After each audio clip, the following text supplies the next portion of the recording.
In today's video, let's talk about my 2024 goals. I'm using my Cultivate What Matters annual PowerSheets and some workbooks to figure it all out. Hi, my name is Kristen and I post functional planning videos on my channel a few times a week. If you're like me and you need a gentle reminder to just keep it simple, please make sure you're subscribed and I'll be right back.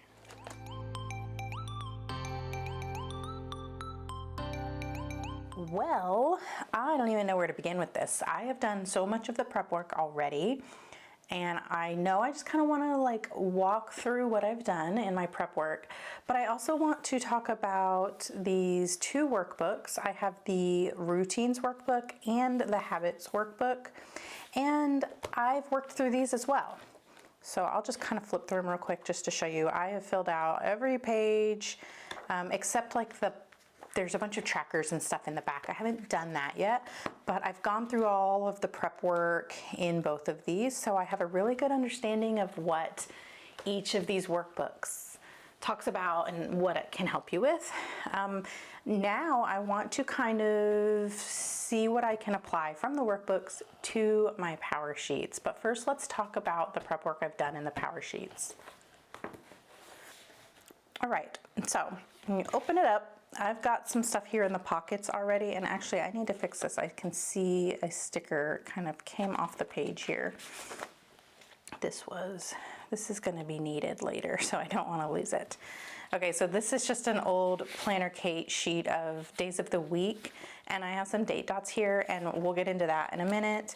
I've got just some notes I've taken in the past about what I think my ideal day will look like, and this will come in handy in a little bit too, and then just another kind of rhythm.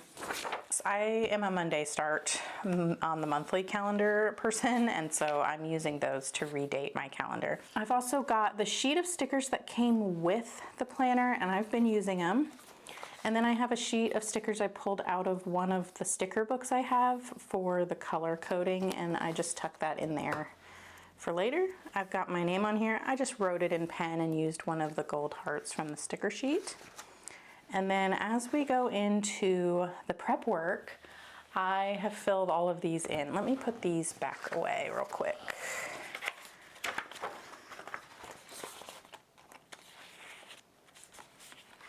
Okay, so this is where you kind of start. It's you just think of the things that fire you up. What do you love? What are you passionate about? Those kinds of things. What are you willing to sacrifice for? I did a lot of journaling on this kind of stuff, and I filled out so many things on this sheet.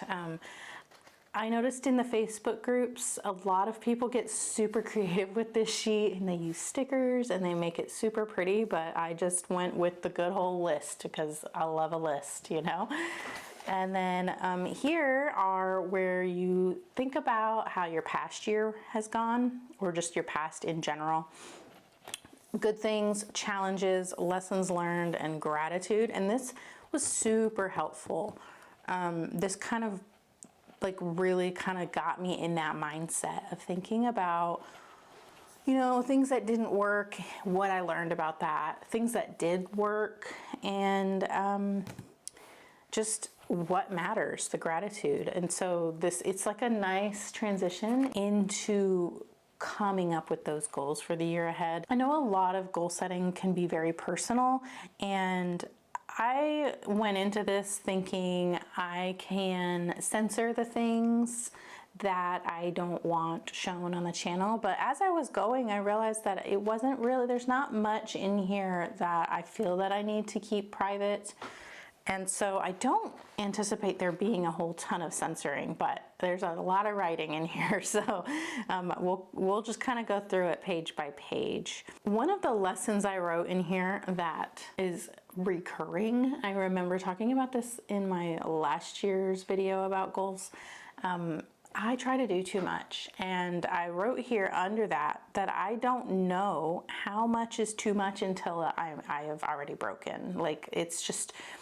It's something that I just can't comprehend it or something. we're working on it. And so that kind of came to light even more so as I was going through and coming up with goals and figuring out which things to work on each season, each month and stuff. There's so much that I want to do. And I try to do all that. And it's really hard for me to kind of face that reality that I just can't do that much. So I don't know, it's gonna be something that we're constantly working on. And then here I noted that it's a priority to get my nutrition under control. It was a priority last year as well, and I did pretty well most of the year. And then this last part of the year, it has just not been going well, and I'm really feeling the effects of that on my body. And I'm getting older, and I'm probably doing permanent damage, and I really need to get it together, and that is definitely a priority. Even though that one doesn't feel like super fun, it doesn't feel like this fun project I can work on or something that's gonna have this huge like reveal or anything like that. It's just, if I am sick and if I am feeling terrible because of what I'm doing to my body, then I can't do anything else. And it needs to happen. So that was kind of like an eye-opener. This was really surprising to me. This is the Cultivated Life Evaluation, and it's for short, or it's abbreviated as CLE. Now, these are the 8 categories that Cultivate What Matters has divided up for goals for you. And last year I spoke a lot about how this does nothing for me, how scoring things does nothing for me, and also that the categories, there were too many categories, and that was one of the reasons goal setting systems have not worked for me in the past. So this year I went into this with an open mind. Instead of blowing it off and saying, I'm not going to do this because it hasn't worked for me in the past, I decided to give it a fair shot and to just do it with the spirit of, this isn't going to hurt anything to try to see how I like it and see how it helps my process. It's not going to hurt anything. And so I did it, and I was really surprised that I actually didn't mind it. It didn't bother me, and I think it might even help. The scores actually helped me figure out what I should focus on. I decided to focus on the ones with like the lower scores, and I think that will be helpful as the year goes on, so that I can, basically the ones with the lower scores are going to be the areas with the most need, and so there'll be the most improvement as I work on them, which is encouraging to see progress and to motivate me to keep going. And it just kind of gives me direction. I can get overwhelmed with choices, and if I can just pick out the 2 or 3 categories with the lowest scores, the choice has already been made for me. So I can definitely see the benefit in scoring now, whereas before it didn't mean anything to me. And I know I still kind of have that problem with scoring things. It's either I liked it or I didn't, or I'm good at it or I'm not, or I'm finished or I'm not. Like I kind of have like this, it's either a 0 or it's a 10, right? But kind of going through the process the way the process is meant to work and keeping that open mind about it has been, it's been interesting, and I was surprised with myself for feeling hopeful with it and optimistic. So I have a note here that says, I chose fun and recreation for my 8th area because I want to build in time for breaks, and I can use this category as inspiration. So that is referring to this last category here. One of the changes in the PowerSheets for 2024 is that they removed fun and recreation from the category list and gave you a blank one to use however you want for whatever area of your specific life that you want to use it for. And I ended up just putting it back in there for me. And that was just because it supports some of my other goals. So with the understanding that I try to do too much and I don't do a lot for myself, even when I plan for it, when I plan for hobbies and I plan for the creative things I like to do for fun, I still don't typically make time for those things. And so I thought that that would be a good category to add, so that in my personal growth, in my work, in my family areas, in those different things, in my health and wellness areas, when I am feeling like I need a break from whatever, I need rest, I need built-in time for creativity and breaks, then there's an area called fun and recreation that is going to have like little finish line goals, little habits and things that can help me make sure to keep the fun and keep that like rest in there. I have written in here crafting, Minecraft, reading, travel, and of course Formula One, but I don't tend to have any problem fitting in Formula One, but it's in there. And the thing that I learned, so I will schedule the time. So a lot of times you'll see like, oh, I want to make time for XYZ. Well, I make the time. I put it on my schedule. The problem is when it comes to that specific scheduled time that I have set aside for that thing, I typically just don't have the mental energy to deal with it. So take quilting, for example. I have had a project to finish a winter-themed quilt with a snowman theme for a couple of months now, and I've barely touched it, even though I've put it in my calendar to have like a sewing day, to have a day to go shop for supplies and all of that kind of stuff. Because by the time it comes to work on it, I have to, set up my sewing machine. I have to get all the supplies out. I have to make basically a big mess in my work areas, which means I also have to clean up a work area to make room for that. And there's a lot of little things that it makes it overwhelming. And I usually just don't have the mental energy by that point of the week or whenever I have scheduled to work on it. And so my most important thing that I realized is I need to save mental energy in addition to making time. I think those are two very different things, but they're both equally important. So anyhow, that is the CLE spread there. And then this is like the mindset page. And this is one that I think it was in the Habits workbook. There's a similar exercise, and this kind of bothers me for some reason. I don't like thinking about things in this way, and I don't know why. That's definitely something I need to explore in my journaling and stuff. When I have a negative mindset about something, how can I turn that into a positive thing? How can I flip that script, right? So that I'm having positive thoughts about myself. The way I think about myself matters. And I try to think about it through the lens of how would I talk to my son about a negative mindset? How would I try to flip his script about what he thinks about himself? Because obviously there would be nothing but kindness there. There would be nothing but, wanting the best experiences for him, and it would break my heart to know that he was thinking negatively about himself. And so it was helpful for me to think about it in that way,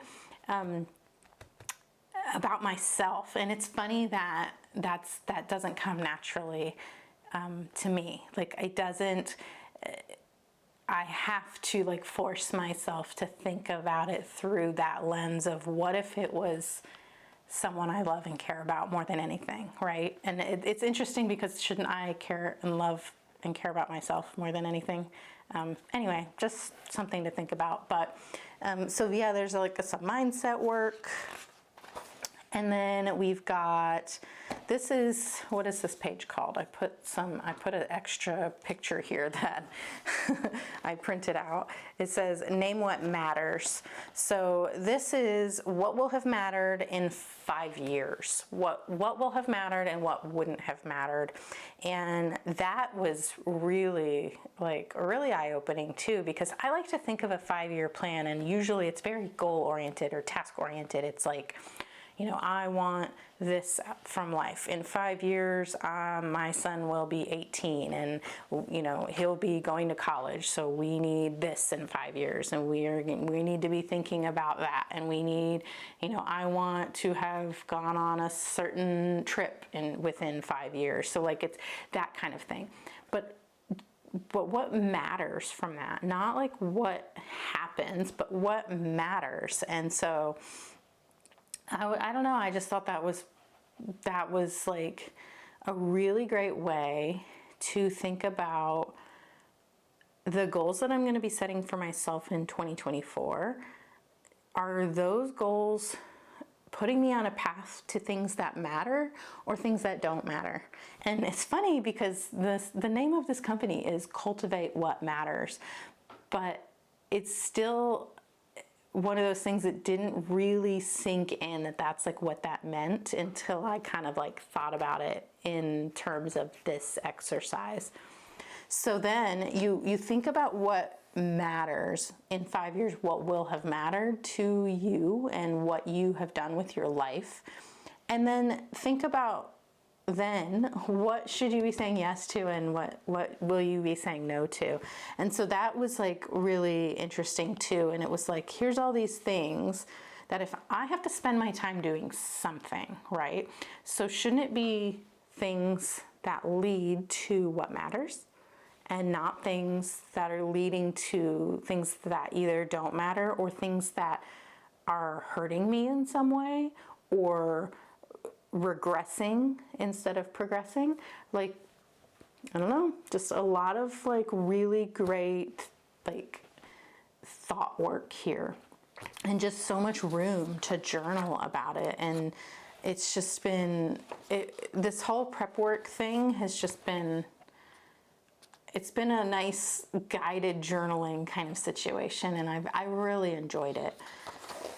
So this is what it's called, my most purposeful year, and a lot of people refer to this as the Mad Libs page. And so I don't know if that's a generational thing or not, but Mad Libs were all the rage when I was a kid, and so it's funny to see something like that in this, and it was fun to fill out. It was just like, you know, you basically fill in the blank to kind of give yourself some direction for the year.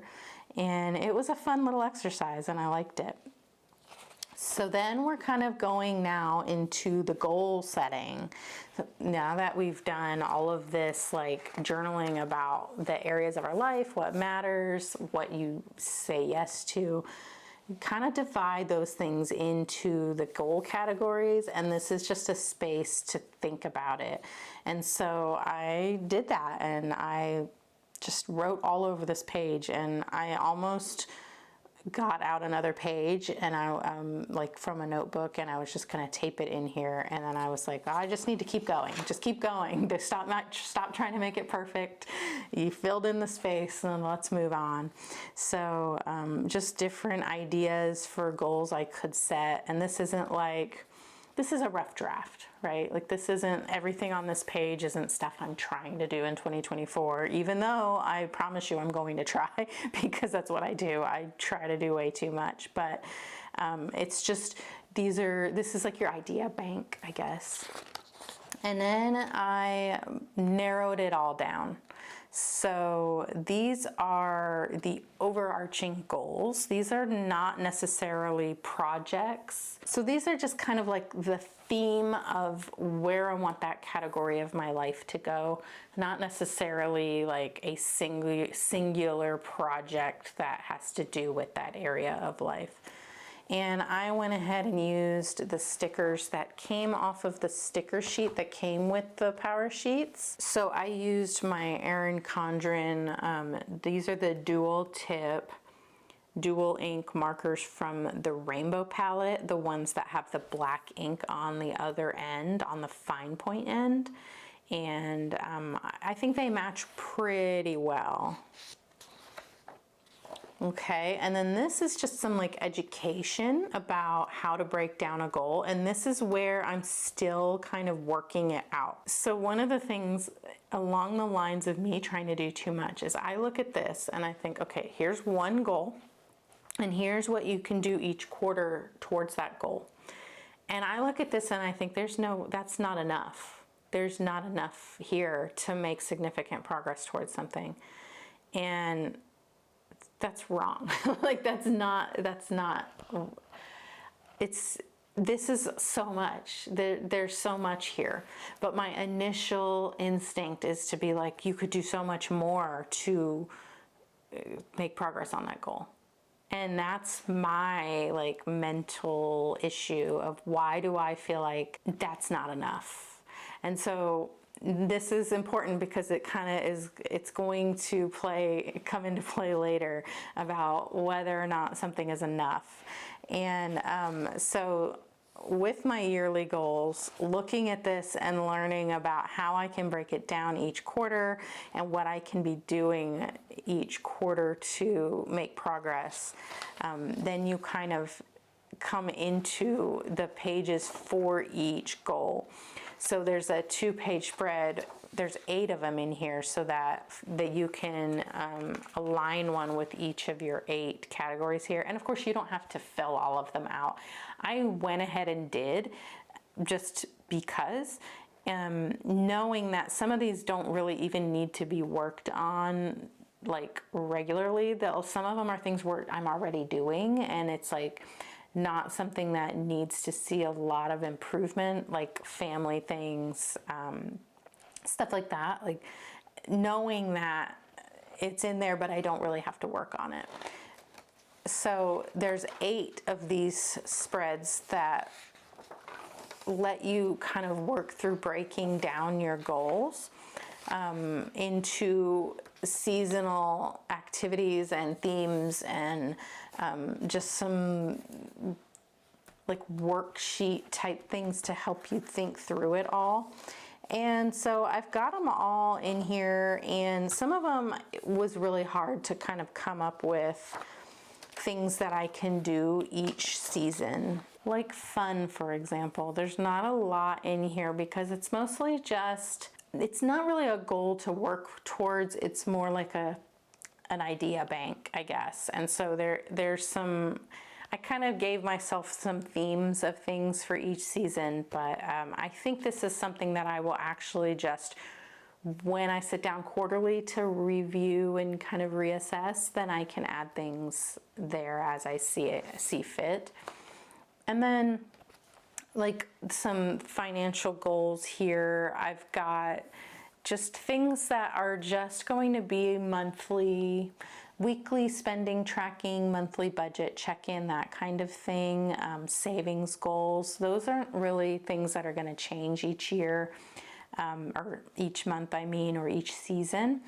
And so a lot of the stuff for that goal is going to happen towards the beginning of the year, just to kind of get things set up. And then we just keep the ball rolling throughout the year, each season.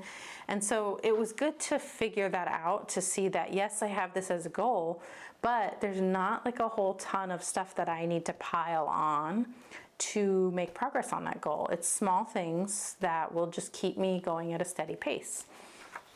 So, and then this one is for my home, and just feeling content with my home, and knowing that as long as I can keep up with a simple, easy to maintain cleaning routine, then the house will stay relatively clean and not be a source of stress and overwhelm that prevents me from reaching other goals. So, that's another smaller goal with smaller baby steps that will make a big impact. And so working through these, it was pretty interesting that there were certain areas where there was so much, and then there were certain areas that not so much, but that's a good, because then I can actually focus on the areas that need a lot more. And you know, these ones did have, the ones with more writing on these pages were the ones that had the lower scores. So it worked out pretty well. So that was the goal breakdowns. And here we go. So then this is the quarterly pace yourself for success. And this is where you can think about how can you break up what you want to do throughout the year into seasonal sections. So it's similar to this, but then you're kind of combining it here and you're breaking it up month by month. And so I went ahead and, using the highlighters that correspond to the CLE categories, I wrote in any like finish line goals in this. And I didn't do the following 3 seasons because I know me and I might change my mind. And so I didn't want to have like ruined the page by planning so far in advance and not considering that, you know, I change my mind or my situation changes and other things might come up that need to have more of my focus and time. And plus, I don't really know what the full year is going to bring yet. And maybe there's going to be a month where I am just not going to have time to devote to like big projects. And so, you know, I didn't want to have filled it in and like set in stone, if you will, like what I was planning to work on. And now we have the word of the year. And this is another thing that I used to think, this is not for me, this is silly, it just doesn't matter. And since I haven't really done it before, I can't promise that it is going to mean anything to me. But I think that if I look at my goals through a lens of my word of the year, it's going to help me recognize the progress I'm making. And that's a huge part of staying motivated and staying inspired to keep working on the things that matter. And so my word of the year is content. And that goes along with what I was saying earlier about how it never feels like enough. Like I'm not doing enough towards my goals, or this isn't good enough. I'm not good enough. That's not good enough. I'm not talented enough. I'm not pretty enough. I am not smart enough, I'm not funny enough, or whatever it is. You know, my home isn't pretty enough, my cooking isn't tasty enough, or whatever the things are that make me feel like I'm not making progress towards things, or things that I tell myself that prevent me from making progress on my goals, whether it's like self-sabotage or just, you know, not having faith in myself or low confidence or whatever. I think that if I can learn to be content, if I can learn to see that it is enough, that what I'm doing is enough, then I will start to recognize that progress and feel good about what I'm doing in 2024. So there's a spot over here for just some brainstorming, and I had some ideas for different words. I also considered the word serve, because deep down in my heart, I just want to be of service. I want to help people. That's all I've ever wanted to do. I want to connect with people that need to hear what I want to say about things and help them if they want that kind of help. And that's, you know, it goes down to my family. I just want to be of service to my family. I love cooking for them and taking care of them. That's like my love language. I want to just be of service. And so I thought that would be a good word, but in the end I chose content because I also thought that it helped with one, it means two things. So there's content, like contentedness, and then there's also content. And obviously you're watching this YouTube video. I am a content creator. That is what I do for work. And one of my goals is to improve my content for the year and improve my brand and my business and grow it in a way that I can be proud of, in an authentic way that I can be proud of.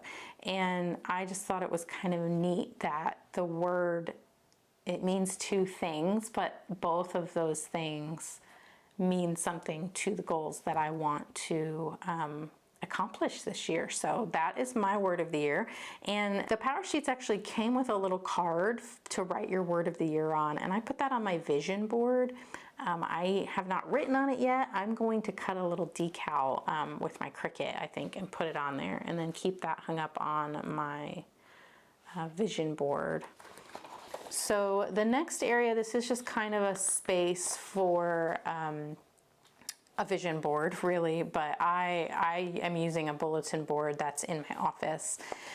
So it's like 2 blank pages. There's a dot grid page here, just like a blank page here. And I actually made like a little grid over here for different habits and routines that I can do in each category to help make progress on my goals. And that was using with these 2 workbooks in mind, where I've learned about how to pick habits and routines that help.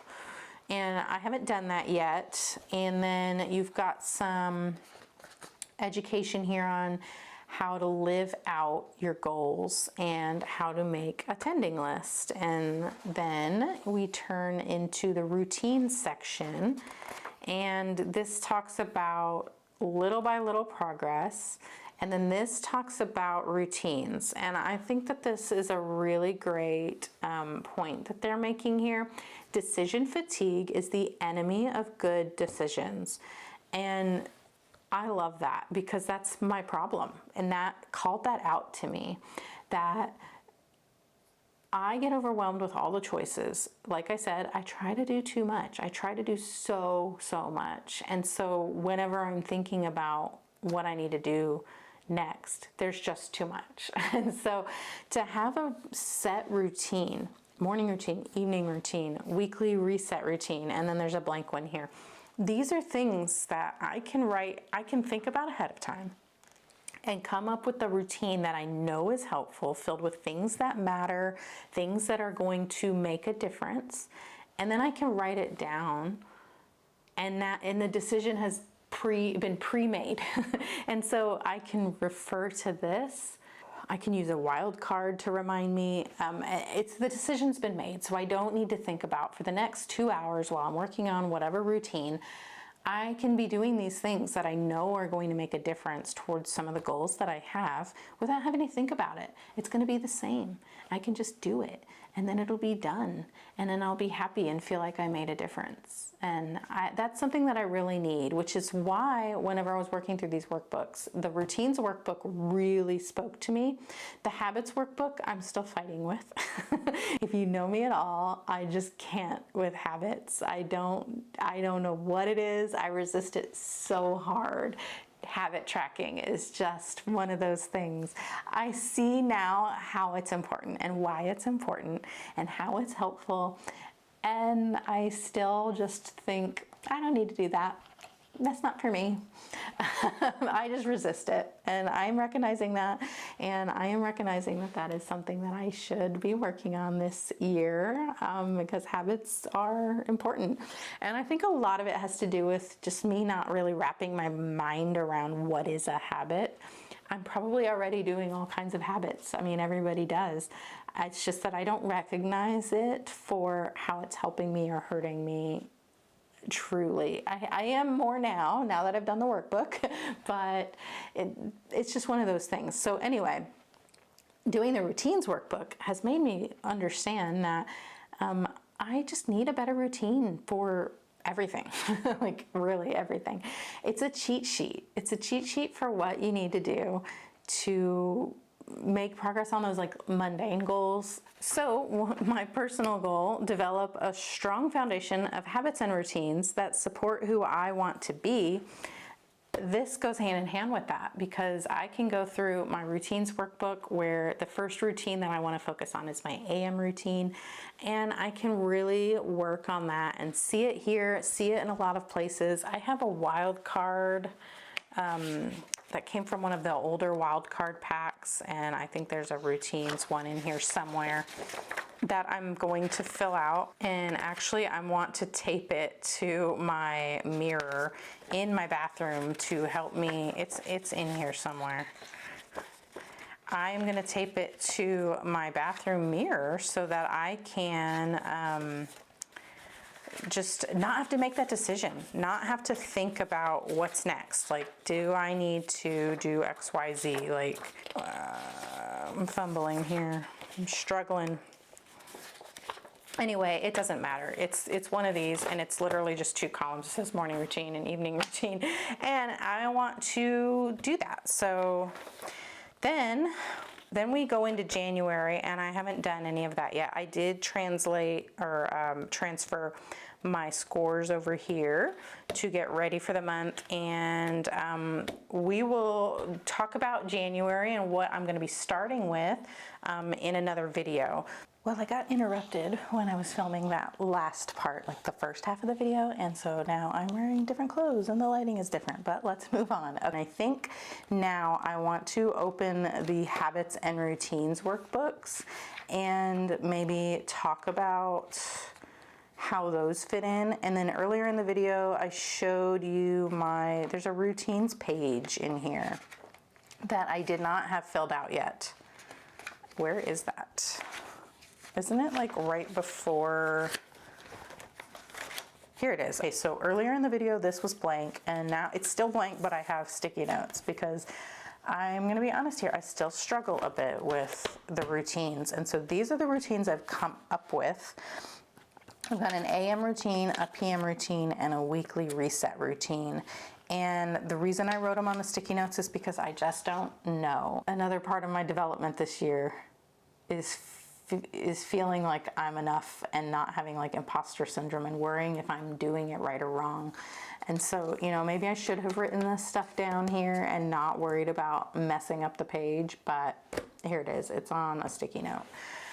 So we've got the Habits and Routines Workbooks here. Now, the Habits Workbook came out first. I purchased it like when it came out, and then I forgot about it for a long time and I didn't touch it. And then I think when the Routines Workbook came out, I remembered I had the Habit Workbook and went and found it. And I did fill it all out, so we've got everything here. I've written things. At first I wanted to fill it out in a notebook, and actually I really did start filling out everything in a notebook instead of in here. And then I realized how silly that was, because this is the point of this. It's a workbook. You're supposed to write in it. I thought, oh, I can use it again if I write on something else. But this is where all the information is. This is where everything is. Like, I don't need 2 books. I can use this one. And if next year I feel like I need to do this again, I can just get another one, or I can do it then in another notebook or something. But anyway, it goes through everything about habits, and habits are the worst thing for me. I did both of these workbooks before I ever did the prep work in my PowerSheets, and that is one of the questions that I see come up so much on the Facebook groups. That's a question I get a ton in my DMs anytime I talk about these. I don't think there's a right or wrong answer. Cultivate What Matters hasn't come out and said, here's the order you should do them in. And in fact, they did have an Instagram post where the different people that you might be familiar with associated with Cultivate What Matters, like within their company, they have said the order that they do them in, or that they think is the most helpful, and they're all different answers. So that to me just tells me that there isn't a right or wrong way to do it. I think you just need to do whichever one you feel like your heart is telling you need to work on first, right? And so for me, I am terrible with habits. I just don't understand. To me, a habit is just something I have to check off and do each day.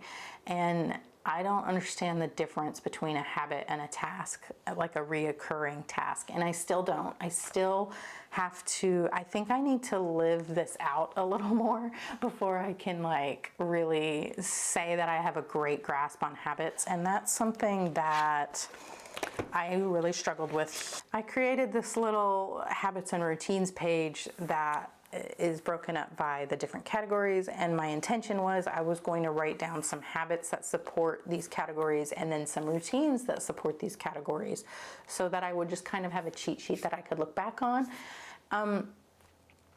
You know, when I sat down to actually fill this thing out, I struggled so hard because everything that I wanted to write in habits was a routine. And then when I was thinking of routines, I was like, but wait, isn't that a habit? So like, this is where I still have like a huge disconnect. I still struggle.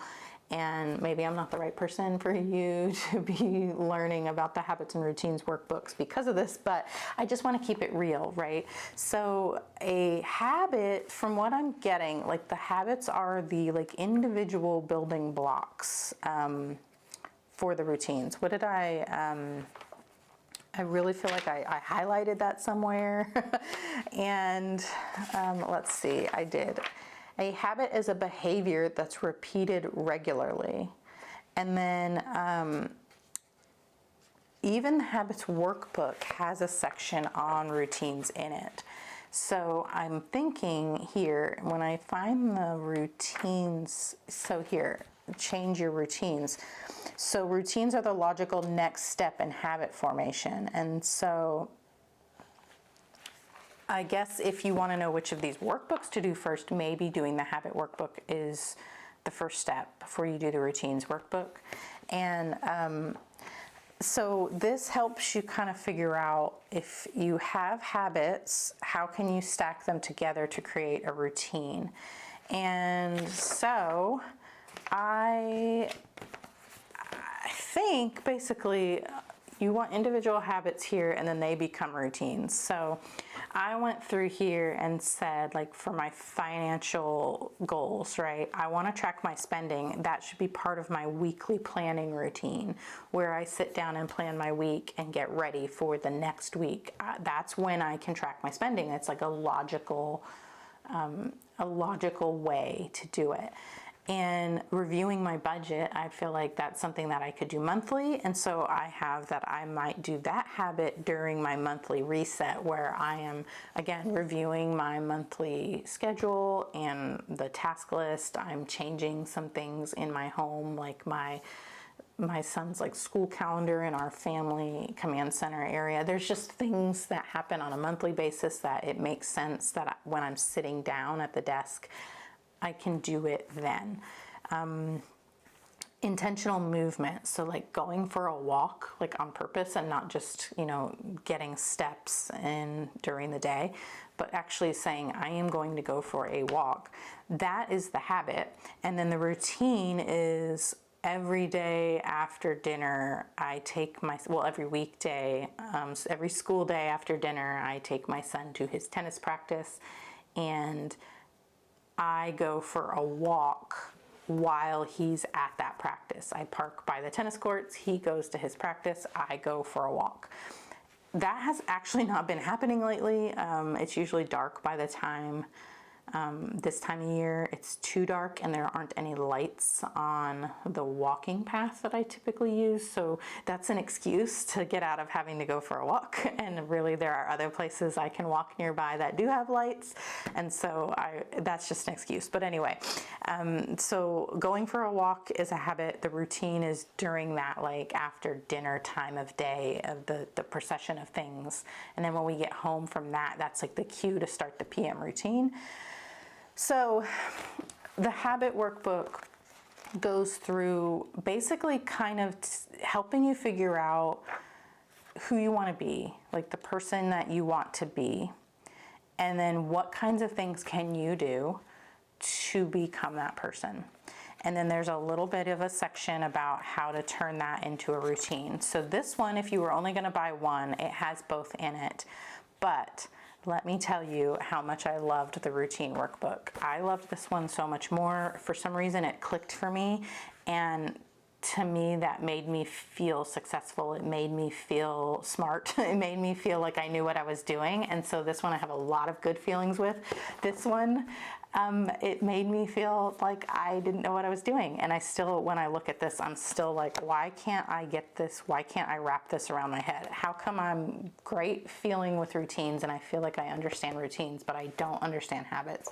And that makes me not feel smart. So that gives me negative feelings about myself, and it's something I need to work on. And so, but I loved the routines workbook because for me, it's like planning. It's figuring out, it's planning my day, and I am like that. I love planning. If you haven't watched any of my other videos on my channel, it's all about planning. I love planning, and that's what the routines workbook felt like to me.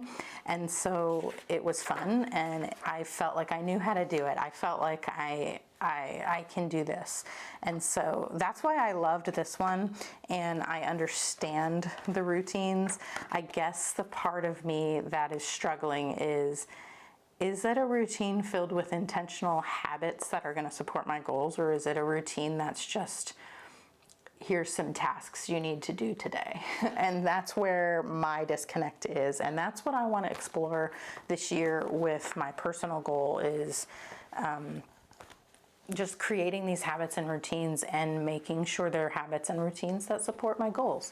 So I wanted to maybe go through how these workbooks fit into my prep work here. And since I did these first, I already had these things in mind when I filled out like my goal action plans and everything. In my health goal, this is my most important goal for 2024. It's not my favorite goal. It's not the one I'm the most excited to work on, but it is the one that's the most important. And so this one is going to involve a lot of routines and habits. And so this one might be a good one to explore how the workbooks helped me do the prep work. So the instructions here say like brainstorm habits or action step ideas for each quarter. And so some of these are just action steps, like going for a blood work appointment, and learning to use our smoker, which is silly. That's like, why is that in your health goal? But it has to do with like meal prepping, which is one of my habits. So let's see. I thought I wrote it down here, a weekly meal prep. Now, my weekly reset routine includes the habit of preparing food ahead of time. I really do better with my nutrition when I have food prepped. Like I have some chicken cooked, I have carrot sticks made, I have fruit prepared, I have like the lettuce cut up and washed, I have all of that ready. And I have like hard-boiled eggs to snack on, those kinds of things. So the habit of preparing that food every Sunday goes in my weekly reset routine. The other habits that are involved in that, and I don't think I wrote those down, and these are things that somebody helped me figure out in the I think it was either the PowerSheets group or the Goal School Premium group, but we've had some really great discussions in there. Someone helped me realize that the routine is like the weekly reset, and then the habits that support that routine, that make up that routine, are, making the menu plan, making the grocery list, ordering the groceries, doing the food prep. So those are the habits that make up that routine of my weekly reset. And the reset also includes just making sure chores are complete for the week and planning the week. And now it's including tracking spending, that kind of stuff. So that's like a Sunday weekly reset that I do. The meal prep is the habit. The weekly reset is the routine. And all of that combines together to support the goals that I've mapped out here. So in my personal opinion, I think having done the Habits and the Routines workbook before I did the prep work, I think that definitely helped me. I don't think you have to. I think it depends on how you want to learn and how you want to work on it, and just honestly like your budget. Maybe it was only in the budget to purchase the PowerSheets, and then maybe later you could grab the workbooks if you feel like you need them. And so it's really just, it depends on you and your circumstances. And it helped me to figure out what to write here, but I can also say that if I didn't have these already, I would be writing ideas here, and then if I couldn't figure out how to make those ideas happen, I might consult these for some extra help. So there is no right or wrong order, there's no right or wrong way to do it. It's just, all of these are just resources and tools that could help you on your journey of working on your goals for the year. That's just another thing that I wanted to acknowledge, is that don't get so hung up on if you're doing it right, because you're doing it exactly how you need to do it for you to learn. Even if you are, there's no fundamental way to do it wrong. And if there's something that you could have done in a different way that might have resulted in a more beneficial outcome, then you will learn that by the process just inherently. So don't get so hung up on doing it right. You know, just write what you think you need on the page, because you worrying about doing it right is what's stopping you from making the progress. That's a form of self-sabotage, and you are doing that to yourself. I know this from experience, so please don't feel like I'm criticizing you. I'm saying this because this is how my life has gone. I've worried so much about doing something right and making sure I'm doing it the right way and checking off that perfect task list in order, that I don't do the things. I don't get anything done because I'm so worried about doing it right and not just doing it. So don't get so hung up on that. Don't let that be a barrier to your progress. Do not let that stop you from becoming the person that you want to be. You have everything you need. Just do it. Okay, so I hope that long rambly video was helpful in some way. Let me know if any of your goals are similar to mine. Let me know if you're in Goal School Premium or even in the PowerSheets group. You know, we can be friends in there. That's a really great place to talk about stuff. Of course, you can always leave a comment here or find me on Instagram as well. But I find that the PowerSheets group and the Goal School Premium group, if you're a member, they're so helpful for just talking things out with like-minded people. And it's a great community, and I'm really enjoying it there. The last thing I want to say is that I am a Cultivate What Matters affiliate, and so, but I did purchase all of these products with my own money. I receive a discount, the same discount I can offer you. In the description, there's a link and a discount code that you can find, but I just do want to be super transparent about it, that I am an affiliate. I'm so excited to be working in this goal setting system this year. I'm honestly pleasantly surprised with how much I am enjoying it. And so you're going to see it around on my channel a lot. I plan to have tending list videos every month. I want to share my tending list with you on Instagram every week, so that, and of course in the Facebook groups, so that, you know, just for that accountability, every Tuesday is Tending List Tuesday. So I plan on participating, and I really, really hope that at the end of 2024, we can wrap this video up with all of the check marks and all of the things I've learned about myself over the course of the year. So that is it for this video. If you liked it, please give it a thumbs up. And if you really liked it, please consider subscribing, because I post functional planning videos and goal setting videos on my channel every week. And if you liked this one, you're gonna love those ones too. And I would love to see you in the next video. Until then, embrace your imperfections and just be you. Bye.